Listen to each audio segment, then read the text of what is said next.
Hello, BookTube, and welcome to Epic Comic Book Wednesday.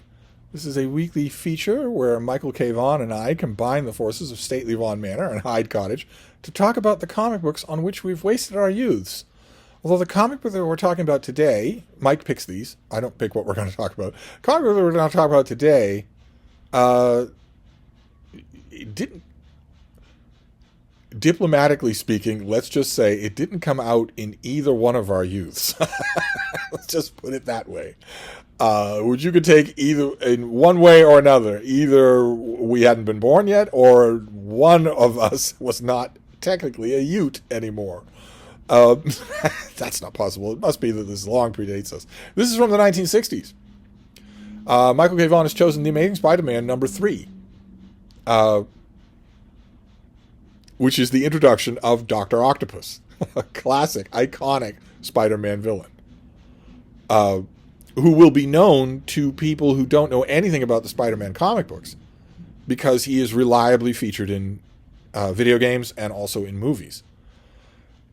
He's reliably featured in movies. He's even done a recurring appearance. The character returned, even though the actor is 30 years older. I think the character is extremely well done in the Sony Spider-Man movie where he makes his appearance. I think he's extremely well done. I love the fight sequences between the two of them. I love the quip and the badinage. It's cheesy, I know, but in the second Spider-Man movie where he faces Dr. Octopus, there's a sequence where there's a subway train and it's full of people, and Spider-Man and Dr. Octopus are fighting on top of it. And at one point, Dr. Octopus reaches his mechanical arms, rips out the controls of the subway, and it starts to race out of control along its tracks, hurtling at huge speed. And Dr. Octopus quips to Spider-Man, "You've got a train to catch." But this is where the character begins. This is Stan Lee and Steve Ditko. Steve Ditko was the original artist on Spider-Man. This issue is Ditko at his best. This is a real good pick on Mike's part. I can't always say that. This is the story of a discontented Spider-Man. When the story opens, the world's dumbest criminals are stealing a safe.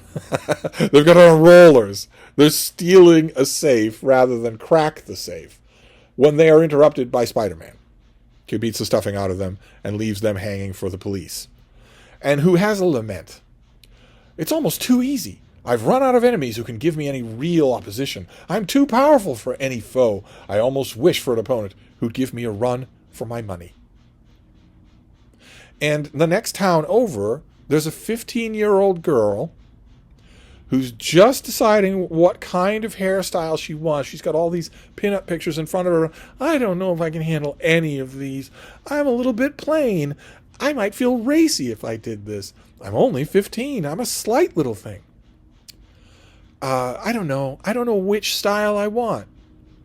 And with this finger, just going like that to Spider-Man, she could knock him into 1,000 pieces. She is literally 100 million times stronger than he is. And her name is Mary Marvel.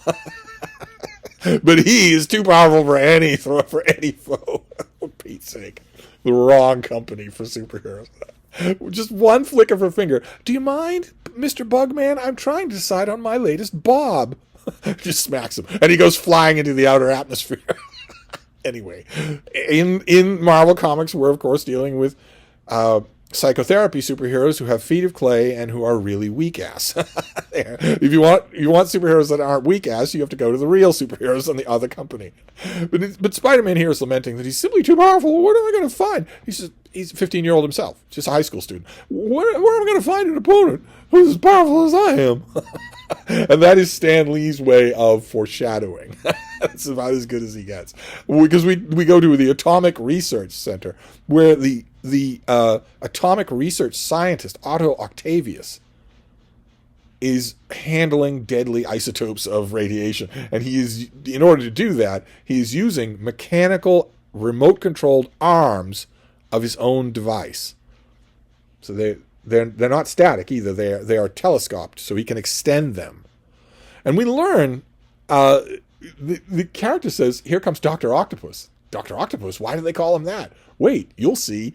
And we see that the reason why he's called Dr. Octopus by his mocking colleagues is because he's developed these arms on his own. They aren't standard equipment. He made them. He created them. And it's a weird thing because we're told his mocking nickname before we're told his actual name, which is Otto Octavius. But he is handling these radioactive isotopes when there is an explosion. Look at this panel. I have no idea what Mike is gonna highlight from this issue. I know that he loves it. But look at that panel. Oh my God. I'm not the world's biggest Steve Ditko fan, but geez, that is just incredible. He gets caught in the explosion, and a whole bunch of radiation-suited men, of course, because this is live radiation here, they go and retrieve him, and he ends up in the hospital, and he is grafted to his octopus arms and can now mentally control them. You saw in the earlier panel, he has to hold the controls. But once he wakes up in the hospital, thanks to the explosion, he is now able to control his arms mechanically. And he is also quite mad. Now, I want to point out here, I know this is probably pointless, but being exposed to huge levels of radiation does two things to you in the real world. It sterilizes you, and it kills you. And it absolutely does not do either one of those things in Stan Lee's universe. It does anything but. Atomic radiation is not going to turn you into a madman who wants to conquer the world. It's also not going to graft anything to your skin. It's going to melt your skin. But no.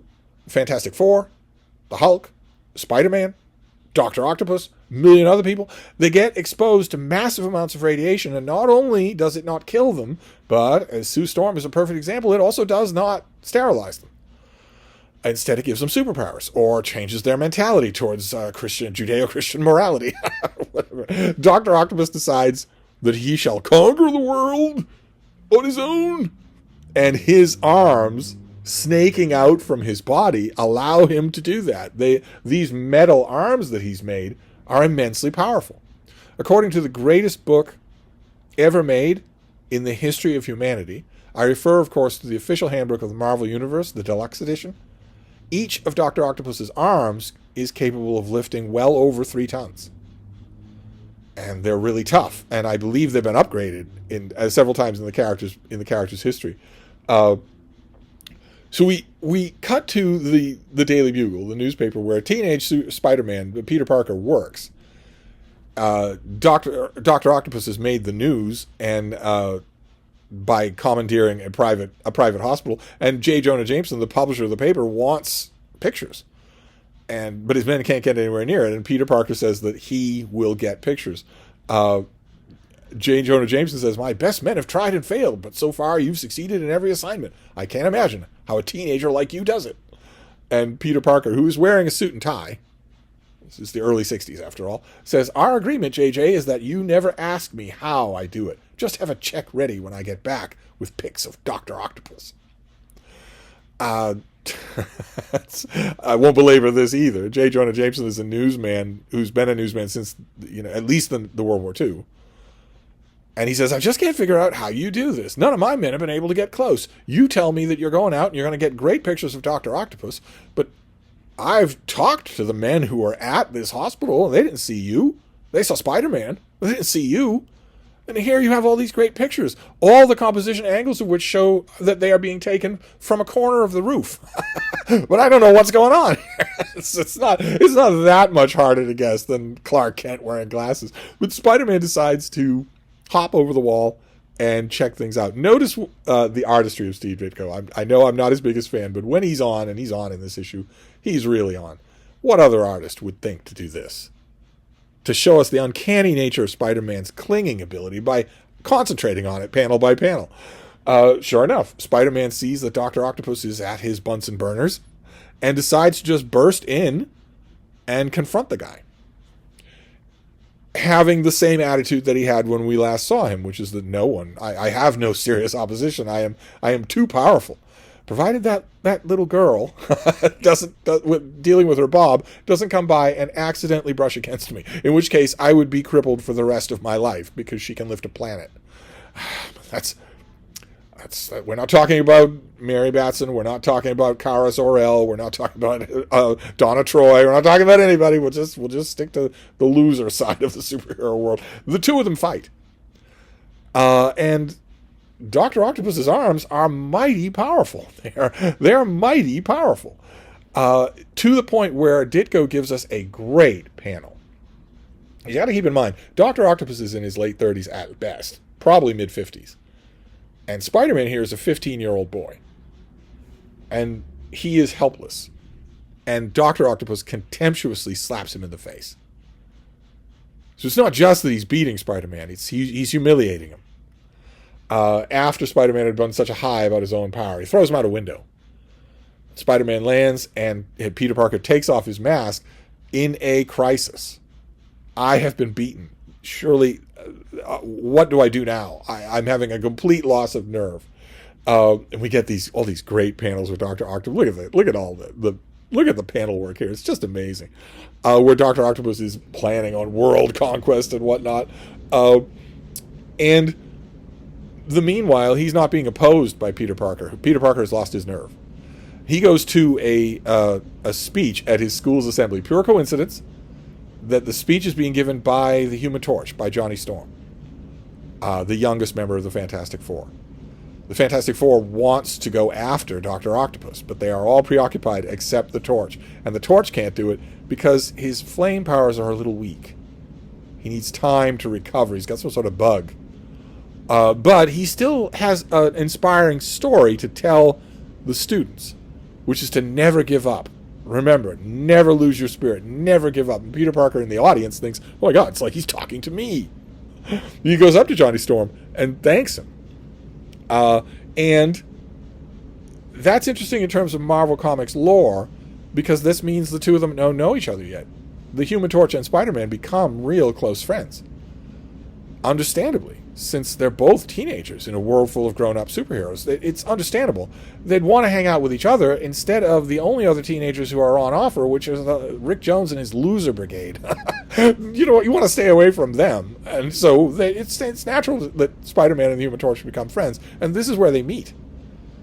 Peter Parker is renewed in his determination to face Dr. Octopus and changes into his Spider-Man outfit, giving us something that it's a little thing. I know it's overshadowed by 21st century comics, so you might not notice it. But it had never been done before. This.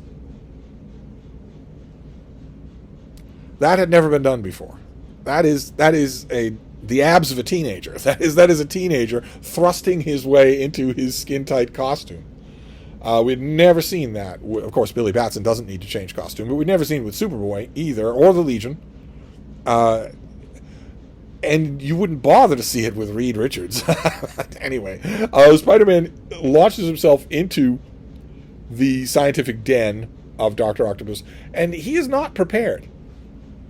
Dr. Octopus has not only his arms, but all sorts of technological equipment to face Spider-Man. It's only once Spider-Man starts to think that he decides to go to a lab and create a chemical process with these wires and these test tubes, something that he can combat Dr. Octopus's arms with. And we get this great panel. Actually, two great panels. Here's the first one.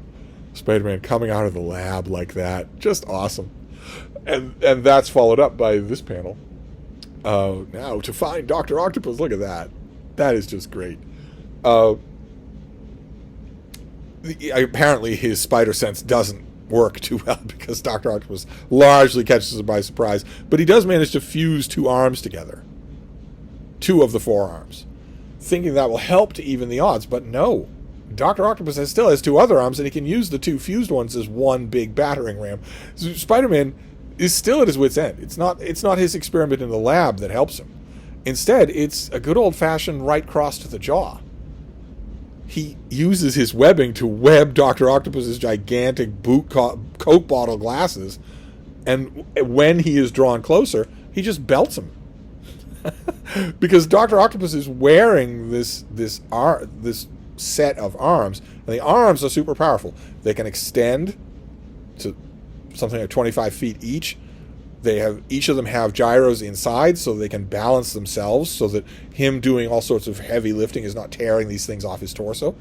They almost act with a mind of their own. In the Spider-Man movie, they do almost act with a mind of their own.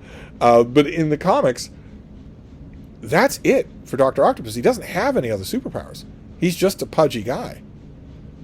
And Spider-Man has super strength. He can lift a car over his head. So if he punches you, and you're just a normal guy, you're going to go out. You're going to be out for the count. And that's what happens. Which always raises a question with me.